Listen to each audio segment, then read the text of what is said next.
considering the chain has been soaking in this solvent for an extremely long time, I think we better get going on cleaning that up. Then we've also got to do the handlebars, the kickstand, and the other pedal that I found to replace the one that was bent. That's what's happening on this episode of Featherstone Bicycles.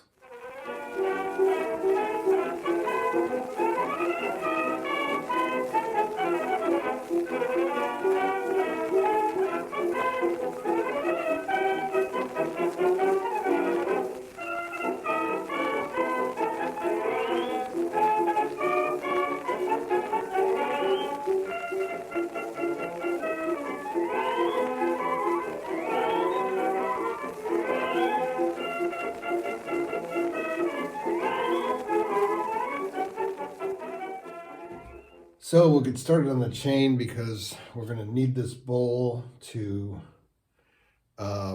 put either the pedal in for the evaporust or the greasy parts of the kickstand. So this is one reason why we definitely need to get a parts washer, because the way we do this is simply by trying to maneuver everything inside the bowl.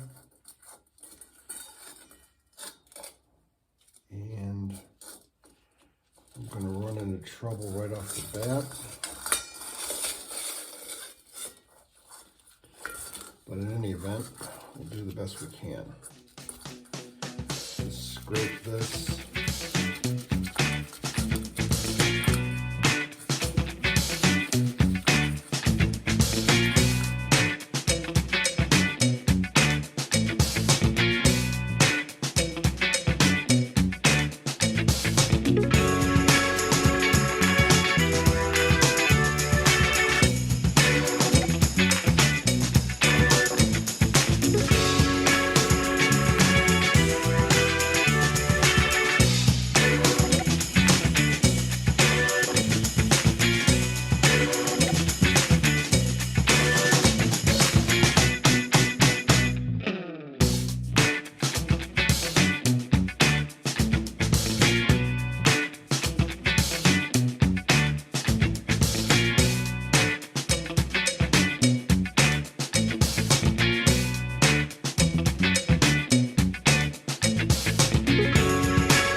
So moving on to the kickstand, put the little triangular on one side, circle on the other holder into the solvent, the pin that holds that kickstand into the housing on the frame, and then we need to get this off of here so we can have it start soaking. And you'll recall, longtime viewers of the channel will recall the way we get this pin out that's holding or retaining this spring in a compressed fashion is to go to our vise,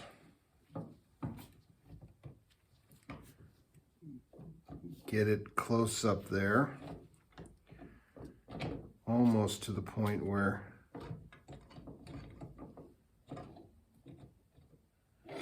it's tight. And then we push in and then lock down the vise and use a punch to get that pin out. Sometimes it comes out easy, sometimes not so much. This one's coming out easy.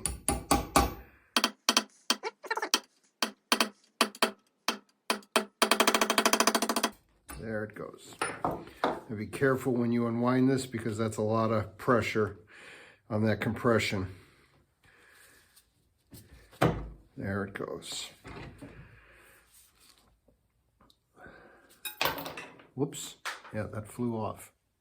I think I was fooled by the amount of grease that's on here, that it had fully decompressed, but obviously the grease gave way and this retainer ring shot across the room, and I was able to retrieve the pin, and we'll see. Yep, that's on tight. So we're going to have to do a little persuasion to get this last ring off.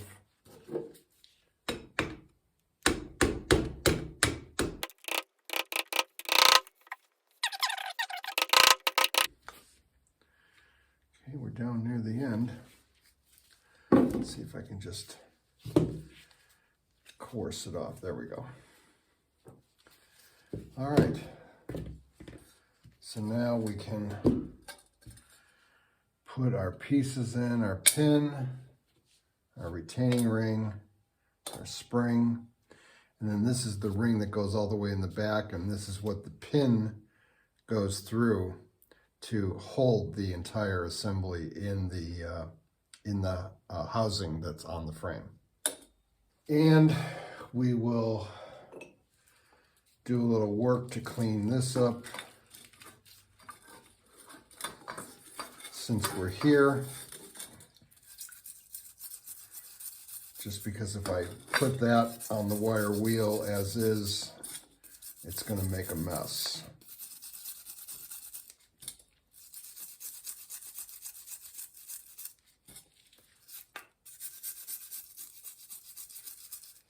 Before I put this pedal that I got picked up from the bike store that has a straight axle, I need to take the reflector off. So in order to do that, I'm going to heat it up a little bit, hit the little tabs.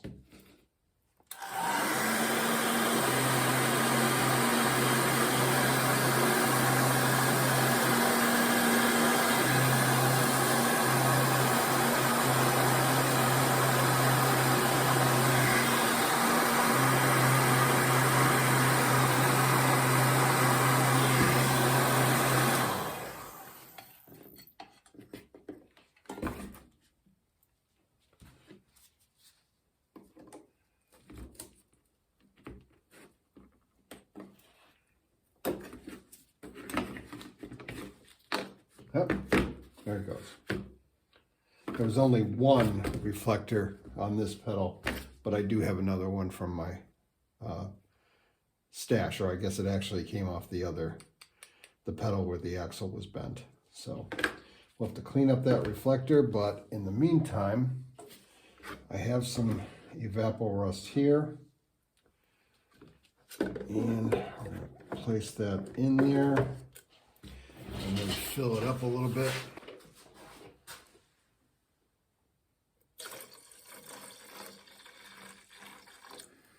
And let that soak probably for a day or so before we are able to see good results there. It's funny, but ever since I installed the new clamp on that pole and took off the one that was suspended from the ceiling, I still, every time I get up to walk around the shop, I still am ducking my head down, thinking I'm going to hit my head on that suspended one. Guess it's just going to take a while to get used to it.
chain up on the wire wheel, I noticed I had one link, one connection of a link that was stuck, wouldn't move at all. And that's not going to be good, because then when that comes around the back sprocket and you're changing gears, it's just gonna be hard to have them change gears, and it's just gonna make for a bad ride. So I've put some penetrating oil on it, on this side and that side, stuck it in the vise, was able to start working it back and forth with some channel locks, and then I can get it to where I can move it with just by my hands, but it's still not, as pliable as all the other links. So just gonna have to keep on working at this and probably let it soak for a while before it penetrates through and loosens up whatever rust or whatever is in there that's keeping it from moving it around. I did try to remove the pin a little bit on each side to see if that would help, but it really didn't do much. Well, while we let that chain link soak and leave the kickstand parts in for a little while, we're gonna hit our handlebars up on the wire wheel and shine them up.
I mainly did this on the wire wheel because there was so much rust, particularly on this end.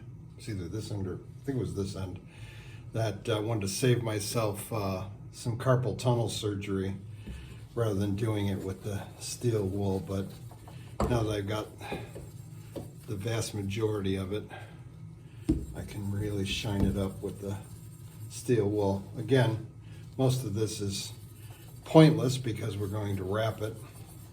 So the only part you're really going to see is about that much on each side of the center. But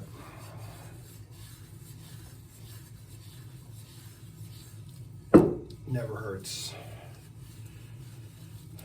to put it together like it was back in the day.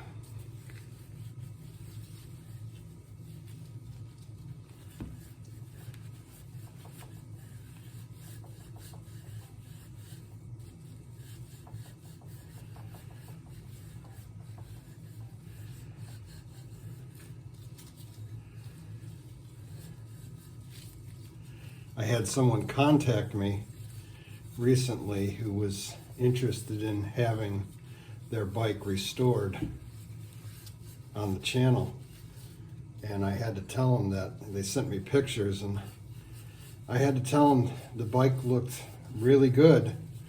In fact, it looked too good.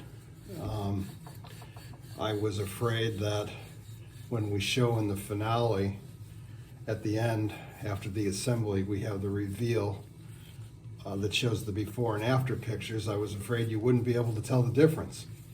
But anyway, they had a chain ring that was a little rusty and whatnot, and they were asking the best way to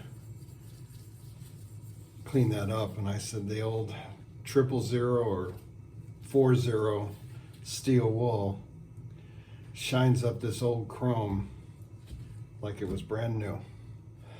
All right, let's clean up our kickstand parts here before we get them up on the wire wheel. These are always extremely greasy.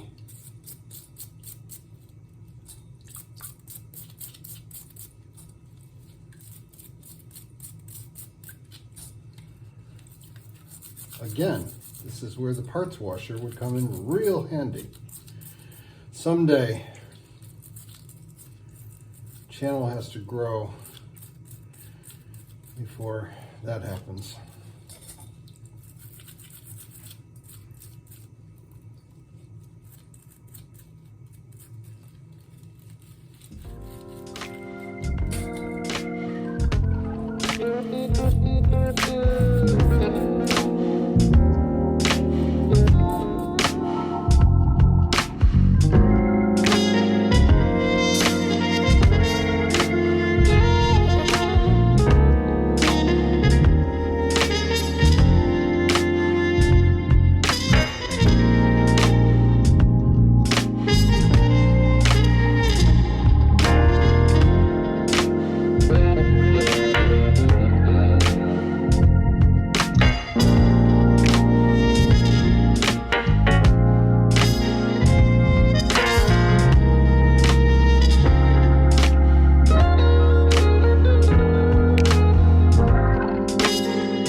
Little thing we have to do on the kickstand is take some solvent and a Q-tip and get inside these parts that obviously I couldn't get with the wire wheel.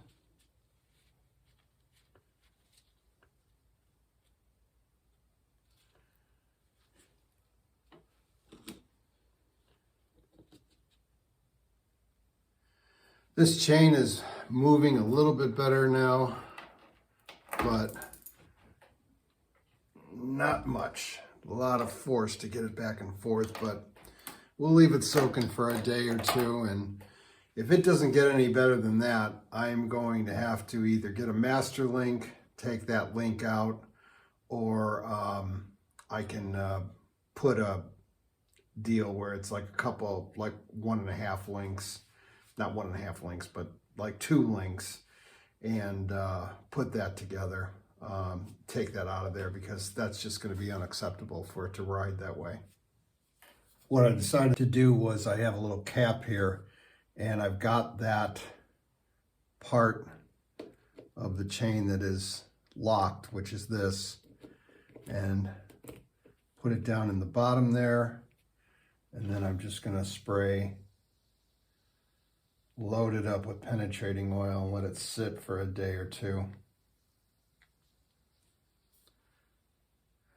So then the last thing we need to do is put all this back together.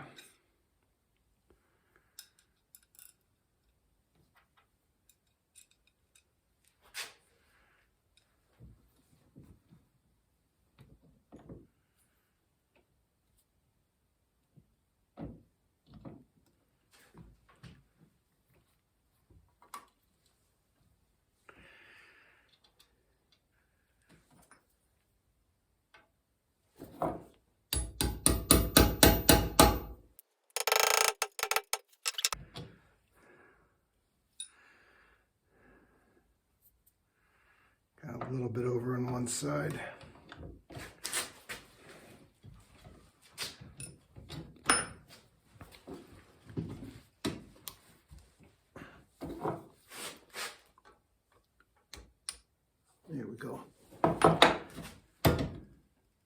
Yep.